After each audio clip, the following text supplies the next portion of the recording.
Thank you for attending today. Welcome to the UTS Business School. We are excited to see you attending today's event. Before we start, I'd like to welcome Associate Dean Research and Development, Professor Baddeley, who will welcome our guests. For those not familiar with university job titles, I would perhaps translate Professor Baddeley's role as Associate Dean into Chief Research Officer of the UTS Business School. Professor Baddeley, if you allow me, I can turn it over to you now, please. Okay, thank you, Gerhard. I'm delighted to join and welcome you all to all of the friends of the Finance Discipline Group and the UTS Business School, and especially to Dr. Laura Ryan, Head of Ardea, who I've noticed is an alumna as well. So delighted to welcome you all.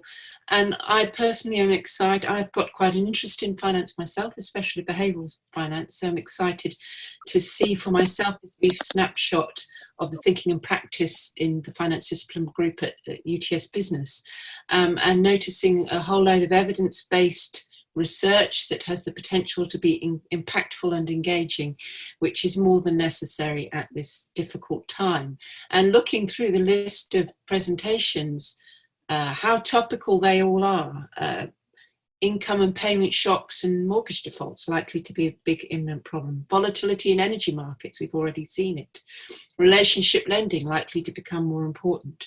Decisions to fire subordinates and CEO to turnover. So all great topics, and welcome to everyone. I'm really looking forward to hearing all your insights and the feedback from our industry partners and friends. Thank you.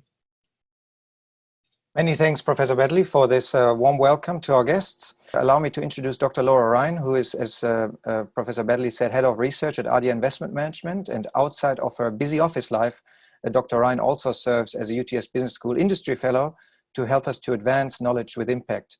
A good example is actually today's event. So we thank Laura for agreeing to work with us today. With this now we can kick off, and our first presenter is Professor Scheule, who will be presenting on the impact of income and payment shocks on mortgage defaults. Welcome everybody, and thanks for joining us. I can see that the numbers are increasing. So I just want to show you a little bit of our research in the area of banking, in particular mortgage risk. We have done this research over many years, and so this is a summary of a few things we found, and the summary is mainly chosen in a way that it's reflective of what's currently going on in the COVID space. This particular research, I should also note, is joined with Hung Do from the Massey University in New Zealand. We look at mortgages mainly because mortgages is a very important asset class in Australia for banking. To put a few numbers down, the Australian banking market is approximately $3 trillion in size, and about 70 to 80% of these assets are in the mortgage space. And many of us own a house and have funded the house by getting a mortgage loan from a bank. So with that, we are looking at banking's perspective, and banks currently worry a lot. And they're worrying effectively that their loans that they've given to borrowers are not repaid. And a lot of innovation has come to light post the global financial crisis in 2007, which had its roots in the housing markets and the mortgage space. And since then, we have carefully refined our economic models and thinking about how mortgage borrowers default. And so the current, call it status of models is built on the idea that borrowers can fail if two triggers are hit. The home equity becomes negative, and B, their liquidity constraints. And this is sort of displayed here in this chart on the right-hand side, that if houses lose in value, and if the borrowers experience a negative equity situation, and in combination to that experience a liquidity shock, often from the income side, there are some situations where it can also come from the expenditure side, then displayed by the very dark red area in the top left corner, a mortgage borrower is very likely to default. And what banks are grappling with is a lot. What's the impact of that? on their risk, and they measure risk by probabilities of default, which is for them a metric to capture the risk. And what's unclear at the moment, for instance, is that a large proportion of Australians are unable to work, they're stood down or they lose their jobs. What the impact of their reduced earnings ability is on their ability to service the mortgage loans. And this is one thing we have analyzed in a number of studies, but we go further. We interact this sort of ability to pay back mortgage loans with income levels, for example, but also with various called features of the banking space. And the features I today want to discuss is basically the income level, but also liquidity and refinance constraints. So if you move to the next slide, then you see a summary table that sort of highlights the various drivers at play. So what we, one thing we analyze is income levels, and I think it's very timely in COVID-19 because a lot of people have lost their jobs and services. And with that, we talk about people who are sitting perhaps in the low income space, perhaps below the medium level. And what we see there are different features. So for instance, the metric that banks are mostly interested is the delinquency risk or delinquency rate. And you see that this risk to become delinquent, and this is an average over many, many years, is far higher for low income people than it is for high income people. You also see so-called income shocks can come from different areas. And what we are currently looking at in the COVID-19 situation is the unemployment risk. And that is far greater for low-income people. And so are other risks like divorce and disability. And I should also point out there is always an offsetting buffer to the mortgage loans given by the wealth level of individuals, their expenditure pattern, but also the liquidity of their other assets. And so if you go to the next slide, I just want to show you a few things, a few outputs from our research. When you, for example, see a red and a blue line, and the red line is the line for low-income people, and the blue line is the line for the high-income people, and on the y-axis you have the risk to the bank. And you clearly see that the low-income people pose a much greater risk to banks, but you also see the convex increasing shape of the curve as the income is reduced. So we have on the x-axis the reduction in income, and you see that the slope is steeper for the low-income people. And so low-income people, if they lose a proportion of the income, they're more exposed to that. Let's move 2 slides further. And I just want to make a last statement on that. In the current crisis, this is very critical because now we have a combination of 3 things that come together. We have low-income people losing their income. We have a relatively high shock where this curve is most upward sloping, combined with so-called refinance constraints, which I was unable to address now because of time. But we have 3 things that effectively come together. And these 3 things exacerbate the problems that the banking sector may face in the next 1 or 2 years. Thank you very much. Thank you very much, Harry. And I'm handing it over straight to Dr. Ryan, who's going to address this piece of research with her comments. Thank you, Harry.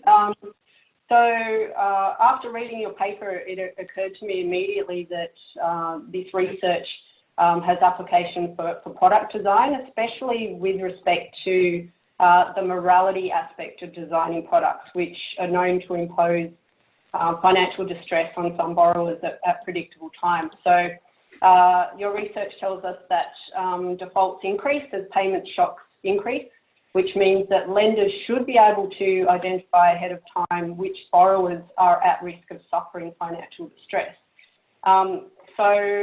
Lenders might consider that the product is profitable even with these defaults. But I think, we're moving into the kind of times where, banks also have the responsibility to consider the social implication of product design, particularly when, the economy is struggling as well. So we know that ESG is fast becoming a must-have rather than a nice to have. And I think the problem being tackled here fits nicely into the S for social responsibility bucket. So looking at this from a broader economic perspective, currently given COVID, it's likely that the global economy is going to head into a recession, which means it's likely that defaults will increase. So, if defaults become large enough in frequency, then this will have flow-on effects for the valuation of the housing market. And we know that the housing market is a very large part of most economies.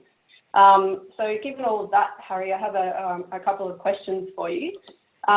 Your research paper mentions that if banks manage the credit risk preemptively, that defaults will decline. So would you be able to elaborate on some of the approaches that banks could take to mitigate default risk and improve the product design?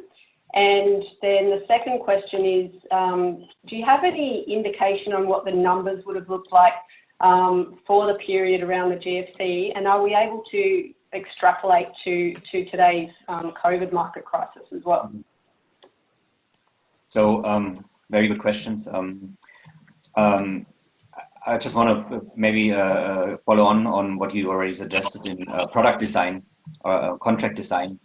I think what this research, what we may learn from that is that we may want to structure lending contracts in the banking space so that they are least conflicting with the income or serviceability situation of the individuals. And the Australian Prudential Regulation Authority has in parts acknowledged that. So we have noticed, for instance, that interest-only loans are more risky than amortizing loans. And with that, I guess one of the things we can do is we can adjust these contracts upfront to make them, most of them amortizing, so that there's no, call it, end of periods, end of honeymoon periods and so on. But that is one of many examples. Another example would be that the banks are trying to change these contract designs over time, that they make them dynamic, because the income situation of a person is determined at stage, at the present, at a loan origination. But many things can change over time. And it's not only the COVID-19 case. We have seen unemployment can come from other instances. People can become disabled. They can also go for divorce and other forms of hardship. And as people's situations change, then contracts can become more flexible. Banks do it in a way. They have workout teams and hardship teams, but they can be even quicker to react on various problems faced. I would also put the liability a little bit into the regulators and the governments. Because liquidity is so important, there could be new forms of liquidity management on a call it a macroeconomic perspective in the economy.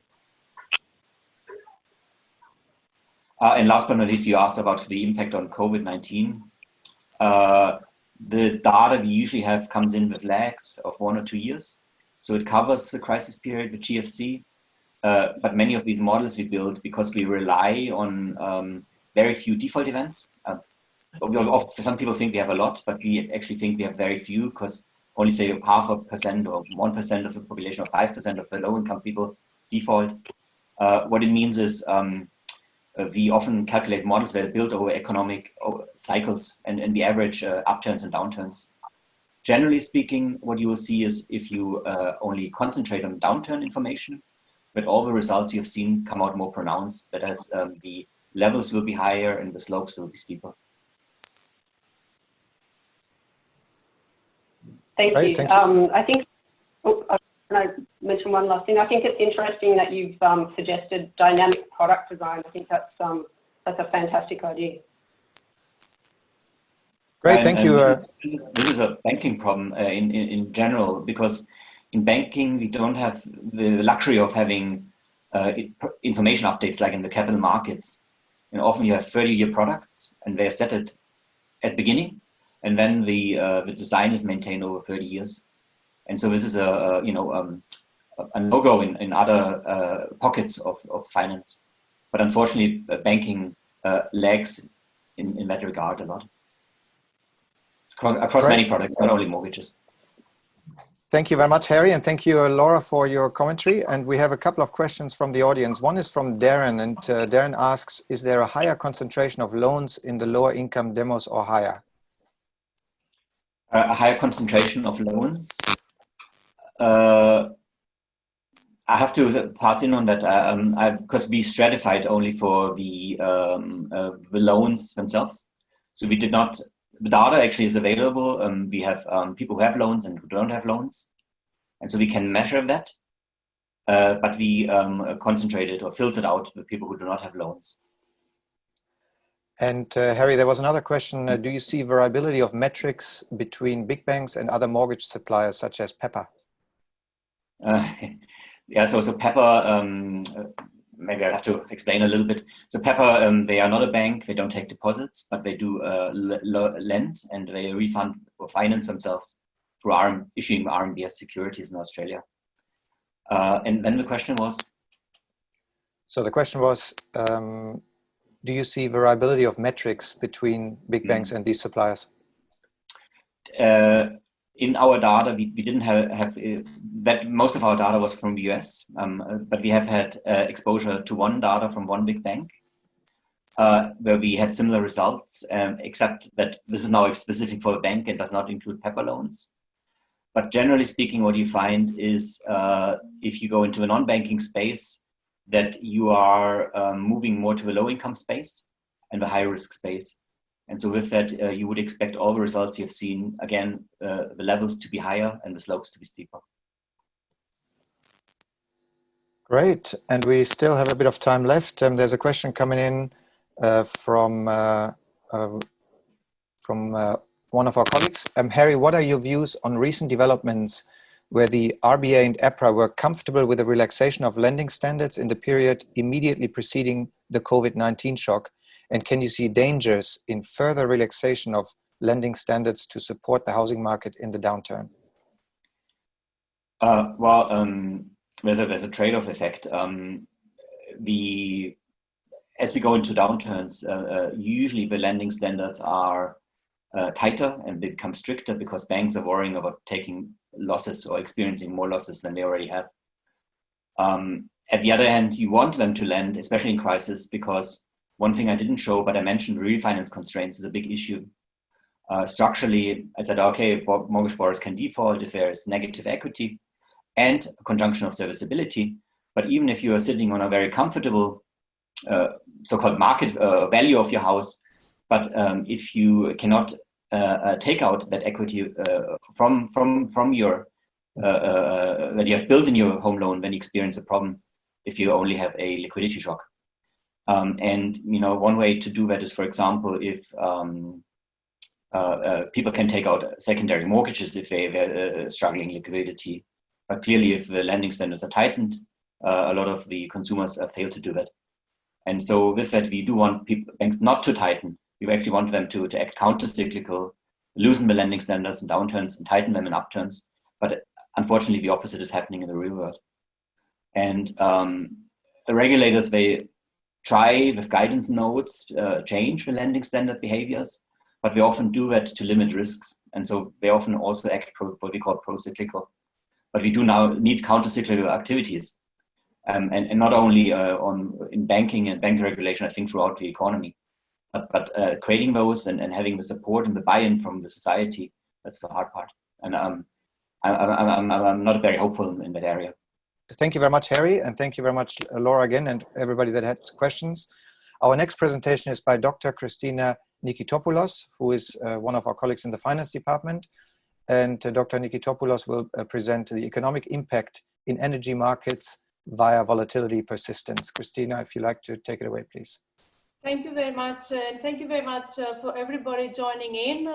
It's a great pleasure presenting to all of you, and we're looking forward to your feedback. So, Gerald, can I have my slides, please? Yes, please. Thank you. So, as Gerald already said, that my presentation is on the economic impact in energy markets. So, want to know just how serious a blow the coronavirus has dealt to markets and the economy. look at the price of oil. This is the view from a CNN article on 21st of April 2020. Just the day before, we saw first time in the history the US oil benchmark to drop in deep negative territories. Recently, like never before, we witnessed that energy markets are very much integrated with the global economy and financial markets. Now, energy commodities do power the world, but also energy derivatives are extremely active and key players in financial markets. To understand the magnitude of this activity, on 2012, the daily volume record was at 22,000 contracts, 1.6 million by 2016, to reach all-time record for energy derivatives at 6.8 million in March 2020. So a lot of research has been dedicated to analyze the impact of the financialization of commodity markets and to better understand the economic determinants of prices and volatility in these markets. So if we look at the next slide, we have the volatility. So we have here in these plots the realized variance for three key energy markets, crude oil, heating oil, and natural gas. As we can see, this volatility is substantial and it is sensitive to macroeconomic events like the global financial crisis, the oil glut in 2015, the fears for slow global economic growth in 2018. So the aim of this research is to understand how the economic impact is channeled in this volatility. Also, we're looking at how important current volatility is to future volatility. So-called, we're looking at the volatility persistence and what is the role of the volatility persistence on transmitting this impact. To answer these questions, we use an approach that has been developed by the co-author of this work, which is Jing Xu. So it is a work by Wang and Yang that they have been done in equity markets, and we are applying it here in energy markets. So if we look at the next slide, we have the volatility persistence. Okay, we saw here how the volatility persistence looks in these three markets. As we can see, this volatility is not constant, as previous research has suggested, and indeed we found that contributes about 70% of the future volatility. Some other features that we found is that it is positively associated with daily returns and negatively with volatility. Basically, high daily return reflects new information flow, while high volatility is not expected to persist. We also found that positive return, it is more important in volatility persistence for natural gas and heating oil, which is a well-known feature in commodity markets where typically you associate high energy prices and returns with crisis conditions. However, for the crude oil, we found that the negative returns are more important. And this is a feature that it is shared with the equity markets. Now, going to the important part, which is the economic impact, okay? What is the economic determinants of this volatility persistence? So, which we can see in the next slide. So, the most interesting finding was that most of the economic determinants, they affect volatility via the volatility persistence channel rather than having a direct impact to the volatility levels. Further, we found that for S&P 500 and VIX impact the volatility persistence in oil markets, highlighting the strong relationship between financial and oil markets. Term spreads, a measure of the direction of monetary policies, it is a significant determinant, justifying why stocks in oil markets are considered as indicators of recessions. And we also found other factors such as the Baltic Tanker Index and Terrorist Index, emphasizing the importance of geopolitical conditions.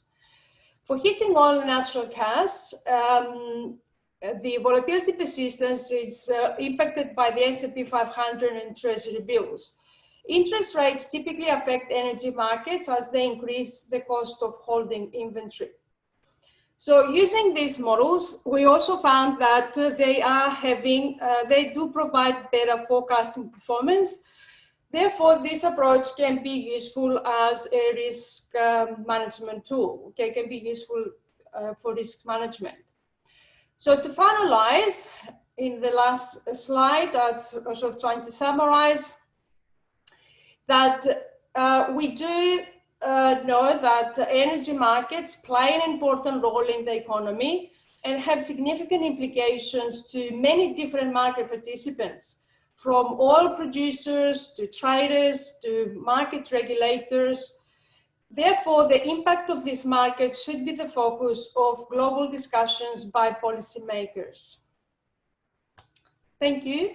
And thank you very much, Christina.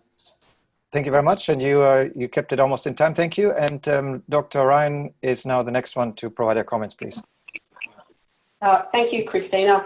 What a very topical piece of research this is, given the unprecedented pricing behaviour of oil recently. So you rightly pointed out the connection between energy markets and other really important markets. So one really good example, and this is a market that my fund deals in, is the inflation-linked bond market. So recently, in part because of the low oil price, market participants were pricing in negative inflation expectations for the next 10 years. And this meant that inflation-linked bonds as an asset class also underperformed. So I think this research really has important consequences for portfolio construction theory in multi-asset portfolios. So it shows that, you know, energy markets are related to inflation markets, they're related to equities, and they're related to bond markets. So, you know, increasingly it's becoming more and more difficult for asset owners and multi-asset portfolio owners to be able to construct diversified portfolios. But I have a couple of other questions for you as well. So I guess, you know, climate change has to affect energy markets at some stage. So I'm wondering, you know, how that will affect volatility persistence. You know, maybe it's something that we won't see for a little while, or maybe it's already been kind of factored in to the market. And I can also see immediate applications of this research for active traders in the short term.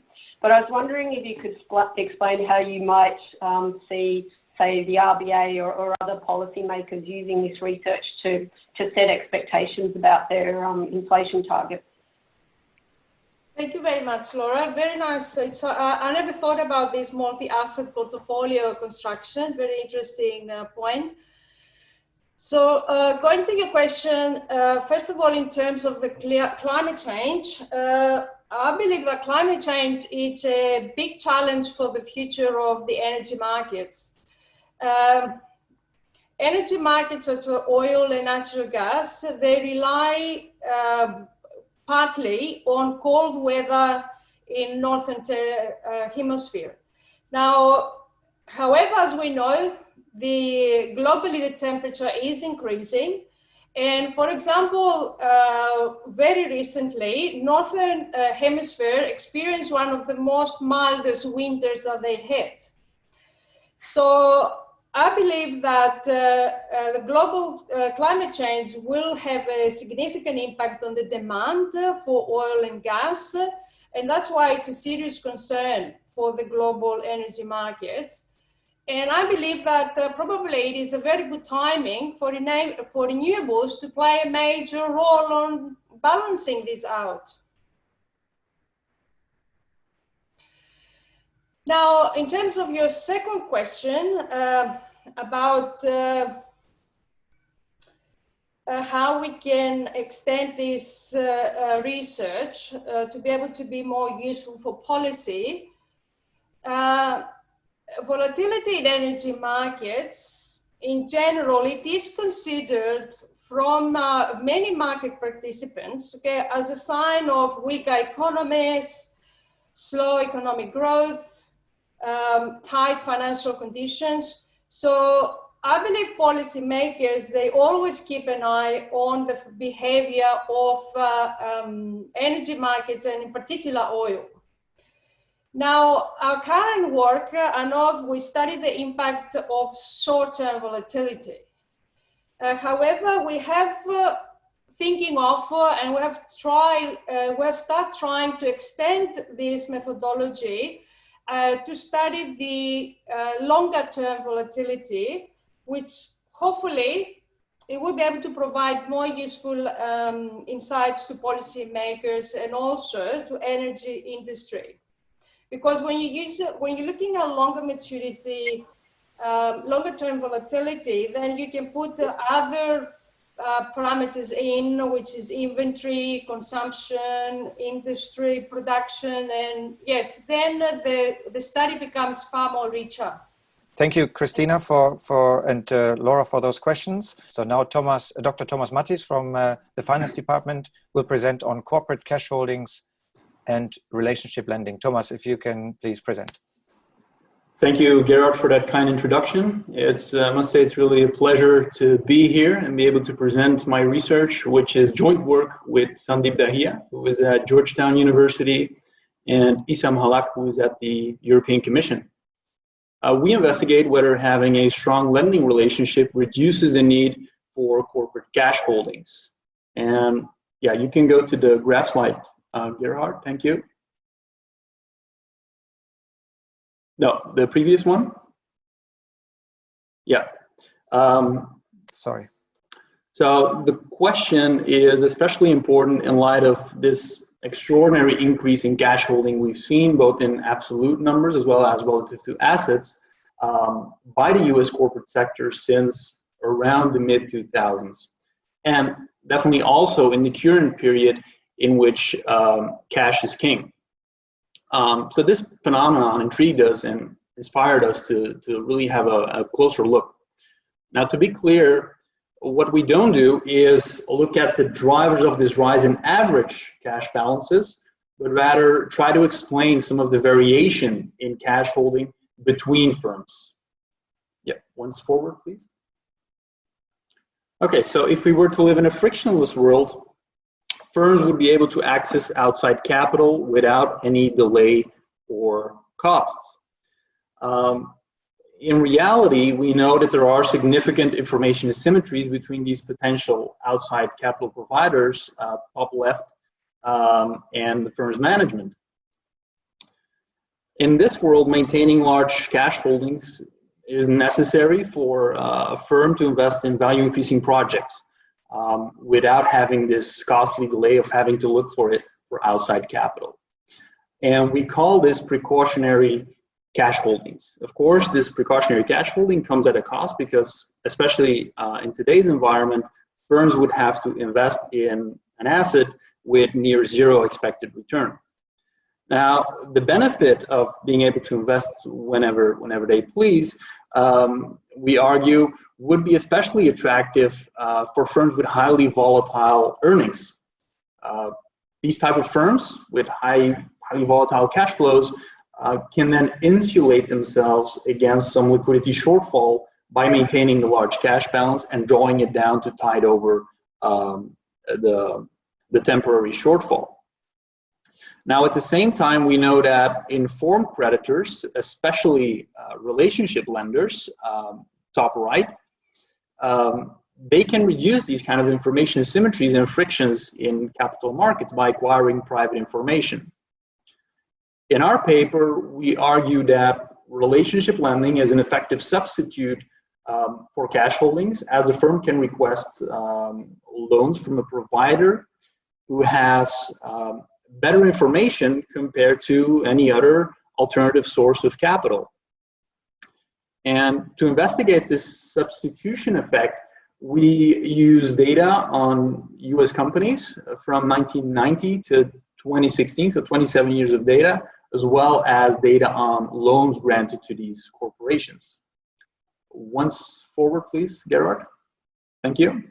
And our results indeed indicate that corporations with lending relationships hold about, well, in our case, 23.1% less cash than corporations without lending relationships. We also find that this effect is more pronounced for those corporations with higher precautionary cash needs, meaning that these firms with higher cash flow volatility and firms with higher market to book values, they tend to benefit more from relationship lending compared to other firms. Yep, once more, please. So lastly, we also look at how relationship lending may affect how the stock market values $1 in cash. Do they value it as exactly $1 or above or below? And there's two conflicting lines of thinking about this.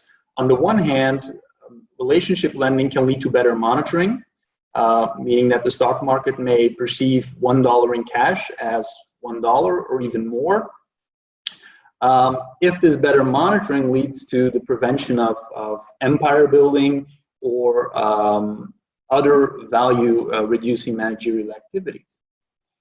Now, on the other hand, it could be that relationship lending aligns managers and lenders to such an extent that, in fact, it comes at the cost or at the expense of shareholders, and thus reducing the market value of this $1 in cash.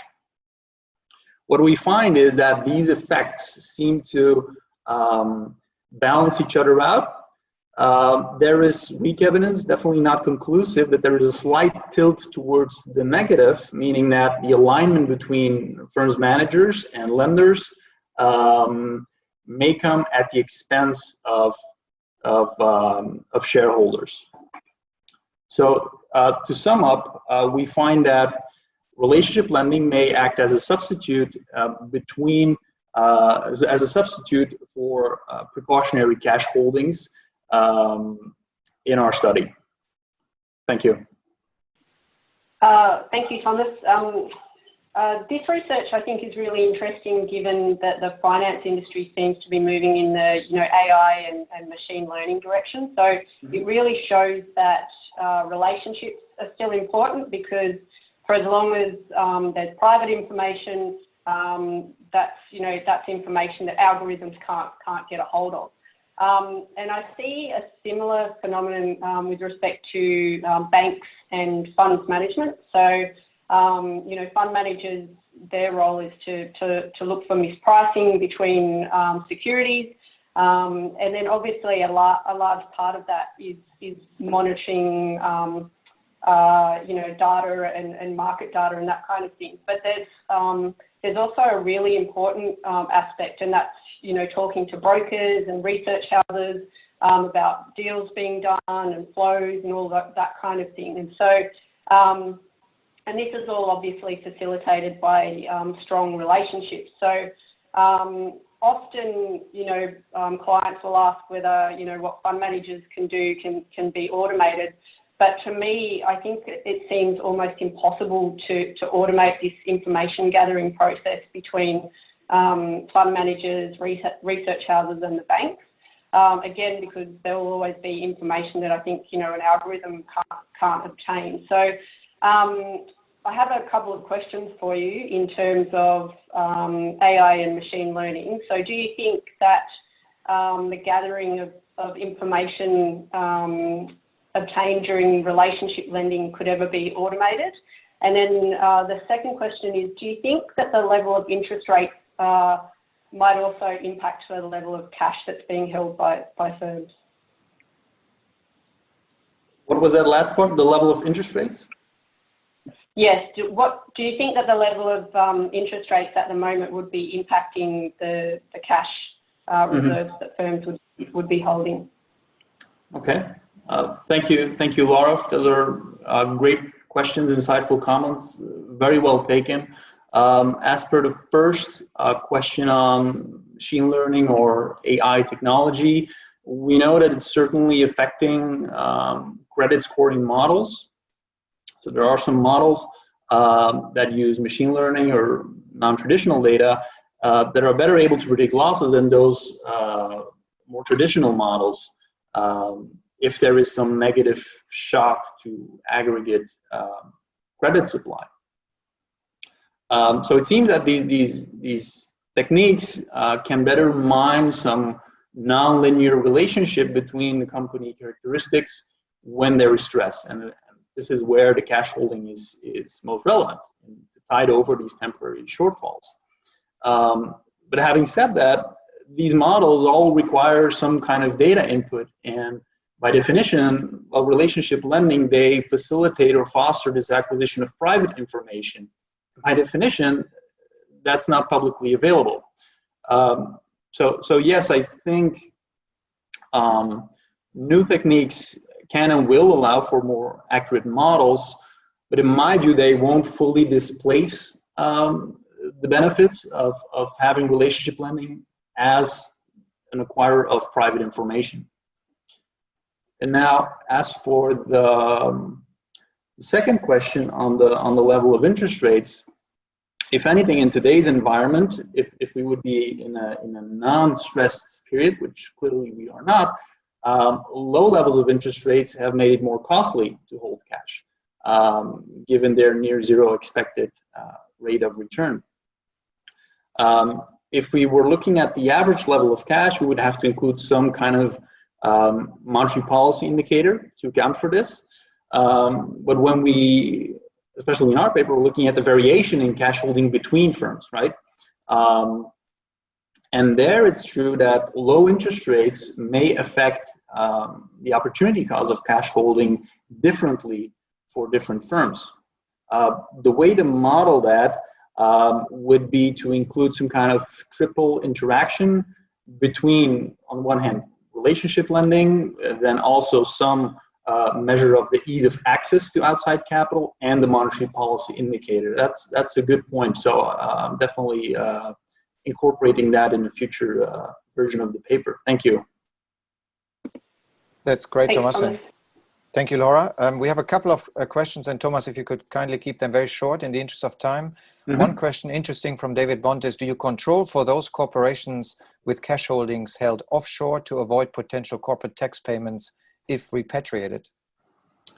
So we are not looking at the overall increase in cash balances. Currently, we're not taking into account those tax havens, but it is true that when you would look at a typical case, and definitely an outlier in this case is Apple, who has held a lot of cash abroad. Currently, we don't factor that effect in yet. Great, thank you, Thomas. And one more question by Kenny. Could it be that firms with less cash holdings, hence being less creditworthy, are locked into lending relationships? I'm thinking of a holder problem where these low cash firms may be borrowing on less favorable terms. That's a good point, and that may be an additional trade-off or another trade-off between the cost of lending and the opportunity cost of cash holding. So the way to think about this is if you're less creditworthy, you may be stuck in the lending relationship, and that does happen. We've seen that. But we have not applied that model or that theory to our paper yet, but it's definitely a fair point, and one I will gladly use in a further development of the paper. So thank you. Great, Thomas. Thank you very much. And we're moving swiftly on. Our last paper today is by Dr. Jing Xu, and Dr. Xu will report on decision to fire subordinates and CEO turnover. Sounds very exciting. Jing, take it away, please. Okay, thanks for giving me this opportunity to show you this study here. So firing and hiring CEO is one of the most important responsibilities of the board of directors. So in recent years, we observe high CEO departure rates. In fact, in 2019, it's a record high CEO departure rate. It seems that after decades of strengthening corporate governance, CEOs are no longer too entrenched to be fired. So here are just some examples of CEOs who unfortunately lost their job recently. So in the corporate governance literature, we start to use the CEO turnover to performance sensitivity as a measure of how good the company's corporate governance is. So give you some examples. If we are interested to know whether board directors with higher gender balance improves corporate governance, we will compare the CEO turnover to performance sensitivity in gender balanced board with the sensitivity in a male dominated board. And if we are interested in what director compensation structure motivate the directors appropriately, we compare the CEO turnover sensitivity under different compensation schemes. So the logic behind these measures or these papers, any firm that keeps CEO when firm performance poor has poor, but is there any other reasons poorly performed CEOs are returned? So performance is just one factor that boards consider when they make CEO retention decisions. So what are the other factors the board consider when they make such decisions? So this is the key question of this study. And here I will focus on the CEO's decision to fire or return their subordinates. So why am I interested in the subordinates, the executive team? Let's look at the right-hand side. The table shows the leadership IQ interviewed over 1,000 directors from about 280 firms that fired their CEOs. And they found the highest reason for CEO being fired is mismanaging changes, but there are about 27% of CEO were fired because tolerating low performers. And on the other hand, on the left-hand side of the slide, shows the CEOs has spent a large proportion of the time with the senior executives, and they will implement corporate policies through these executives. So given the importance of these executives, I expect if any changes happened in the firm, I will observe changes within the senior management. So next slide, please. And I found non-CEO executives are more likely to leave firm when firm performing poorly. And their turnover to performance sensitivity is higher in firms that have anti-takeover protections or more independent boards. In other words, if you have better corporate governance and the executive turnover to performance is higher. And after executive departure, CEOs are more likely to keep their job. But we can interpret these results as window dressing or scapegoating. So next, I looked at other corporate activities and firm performance. And I found executive departures take place when firms retrench. The firms are more likely to selling assets, divestiture, or lay off their employees. And they are less likely to involved in expansion events such as mergers and acquisitions. And the firm performance improves after the executive departures. And these set of results are not consistent with the window dressing or scapegoating stories. So overall, this study provides an alternative explanation on why some poorly performed CEOs keep their job. So when a firm performs poorly, some CEOs may actively make changes and the board give the CEO extra time to implement new strategies. So therefore, keeping a poorly performed CEO does not necessarily mean that CEO is entrenched. Thank you very much, Jing, and I'll give it over to Laura to provide a comment, please. Thank you. Thanks, Jing. What's really interesting to me about this research is that it shows that firm underperformance is attributed to the executives, and hence they're fired by the CEO.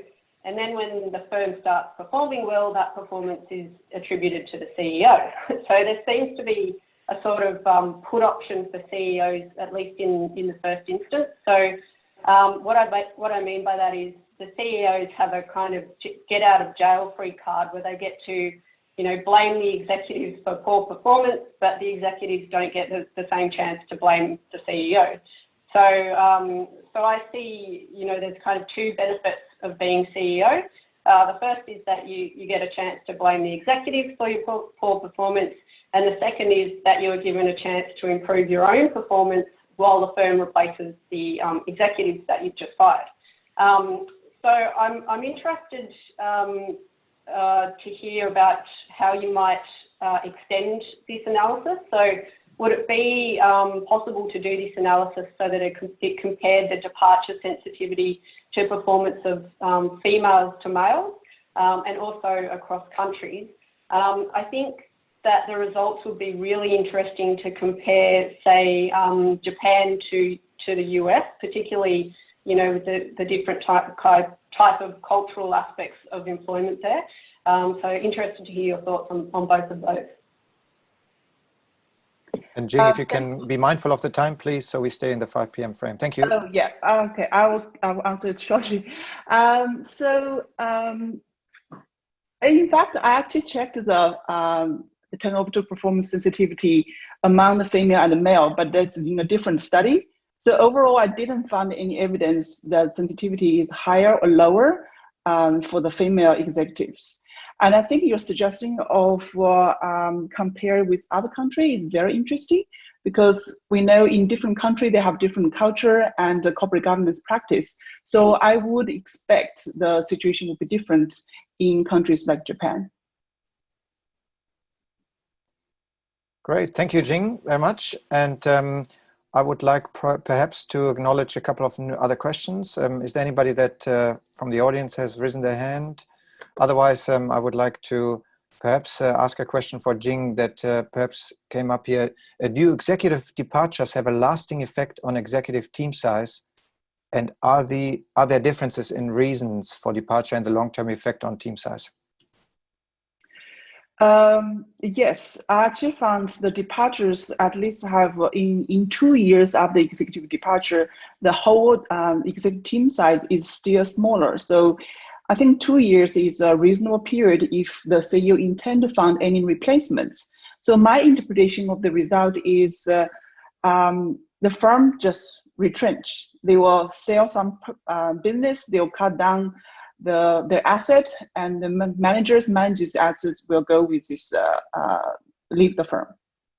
Great, thank you, Jing. And since we have 3 minutes left, I'm going to throw one question at each, and I'm going backwards. So Thomas, I'm going to start with you.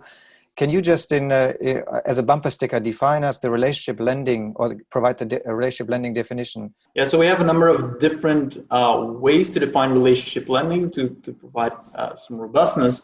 One way we measure it is by taking the total number of loans that a firm has been granted over the past 5 years. And then in the numerator, we put the amount of loans that was granted by the current bank. Okay, so kind of a strength of the relationship. We also define relationship by just saying, did this specific firm borrow from the same bank in the previous 5 years? Great. Does that answer your question? I think that that helps the person that had asked that. Yes, thank you. Allow me to go to Christina. And Christina, this is a very short question.